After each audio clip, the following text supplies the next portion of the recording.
And Thomas used the word first, and Gwen used, Rem Gibbs used it, vision. In 1993, I kept telling my wife, I said, you know, in Raleigh, the black high school there are two black high schools like us, like Lewis Training and then like Finkley. Ligon and Du Bois. And they have these reunions every year, and everybody come back to them, and it's the best time. And I kept saying, we can do that. And I said to my wife, I said, I'm sorry, I just know that we can do it. And she said to me, she said, you know, you're not going to turn that loose.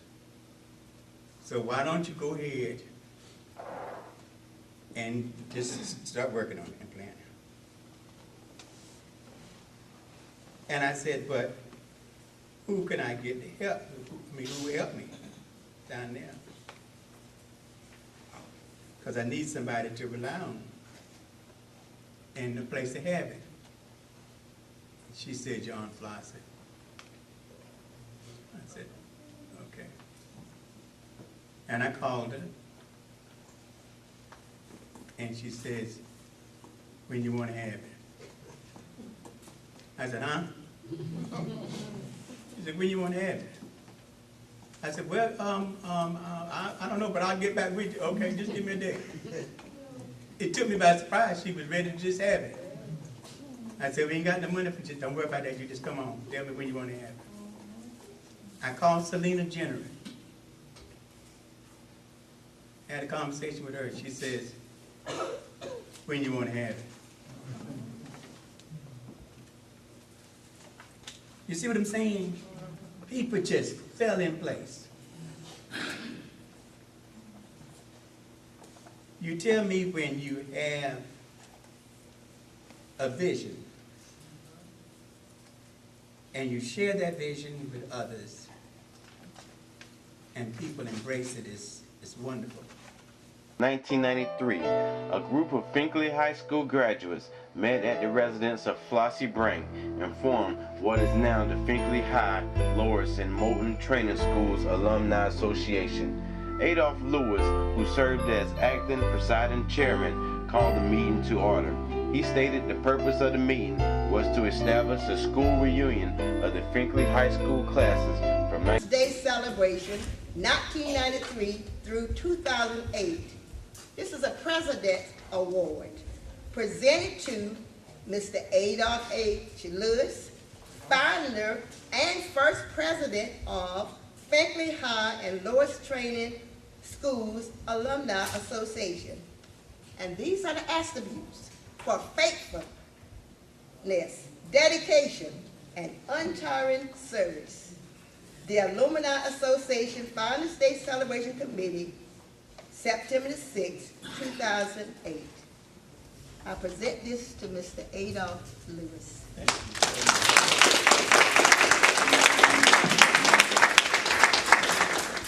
Thank you so very much. And you know, I've been saying it for a while.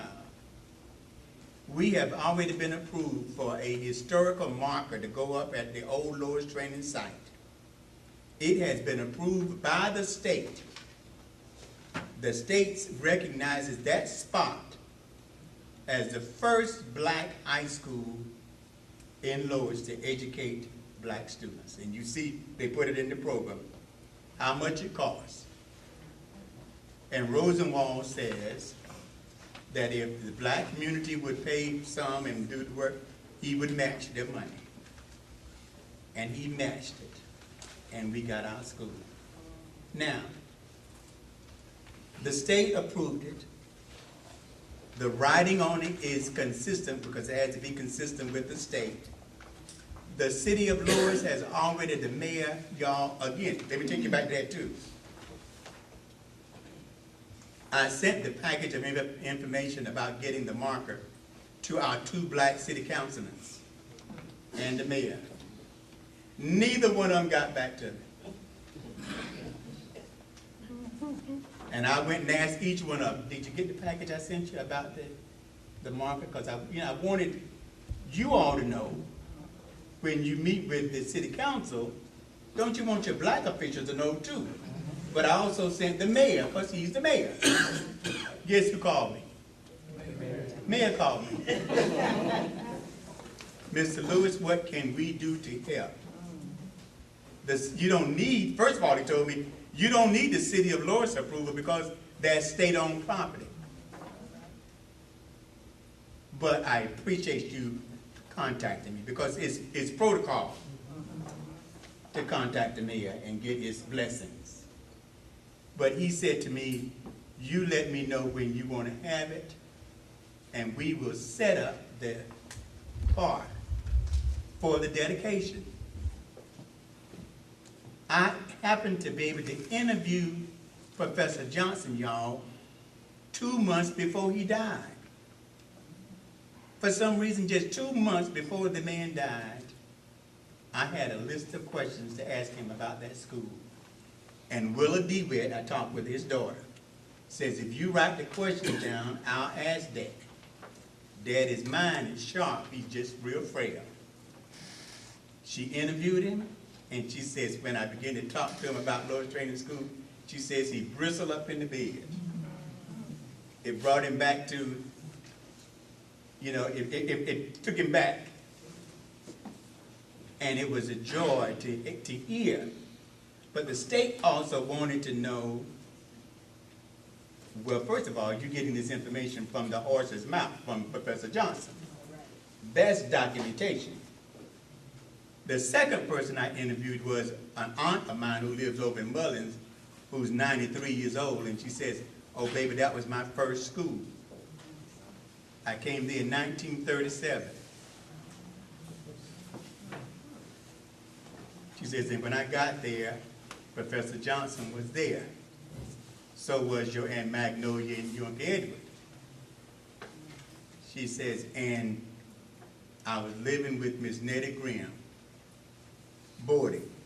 And she says, and Mr. Johnson was the first principal. She said, but the Klan ran him out because he wanted to buy a bus. And he wanted the school to go from 6 months to 9 months. And you know them white folks that was messing up their farming. And he said it. He said they sent me packing. And that's the words his daughter said. He said they sent me packing. He said, and I never went back in the classroom again. You know, he became the agriculture man, remember?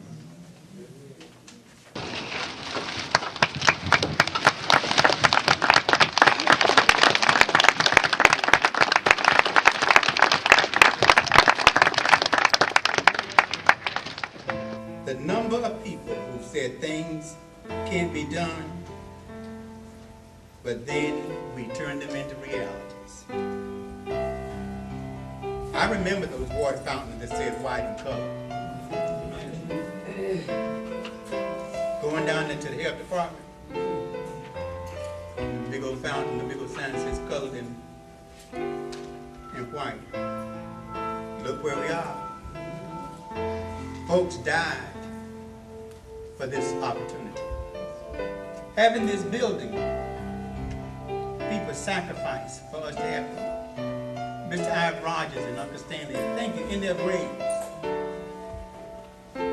White folks had it, but guess what? We got it back.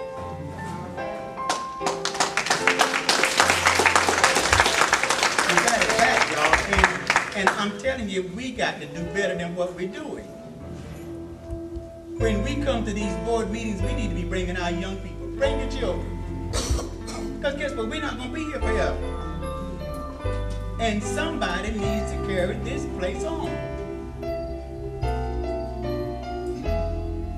Reverend Cap Stanley. House has been bombed a number of times. Simply because they wanted folks to vote. They were trying to shut him up. But they never shut him up. Because the man had a vision. He had a vision to inspire